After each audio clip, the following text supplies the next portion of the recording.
ఇప్పుడు చెప్పిన పాయింట్లు అర్థమైనయా? ఏంటది? దేవుని సన్నిధిలో ఉన్నాం, తనువు మనసు దేవునికి అర్పించేసాం.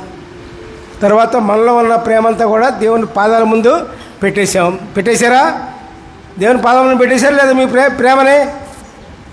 అది బెటరు. పెట్టారా? పెట్టిన వాళ్ళు చేతులు పైకెత్తండి. దేవునికి స్తోత్రం చేయండి. హల్లెలూయా, ప్రైజ్ ది లార్డ్. దేవుని పాదాల ముందు పెట్టడం అంటే ఇంటి దగ్గర మీ పిల్లల్ని, మీ భార్యని, మీ భర్తల్ని ప్రేమించవద్దని కాదు. అందరికంటే అన్నిటికంటే ఎక్కువగా దేవుని ప్రేమించాలని దాని అర్థం. దేవునికి స్తోత్రం. దేవుని ప్రేమించకుండా ఈ లోకంలో ప్రేమలు చల్లవు. దేవుని ప్రేమించకుండా, ప్రభుని ప్రేమించకుండా లోకంలో ఎవరి మీద ఎంత ప్రేమించినా వాళ్ళు నీకు విరోధులు అవుతారు. అది గుర్తుంచుకోవాలి.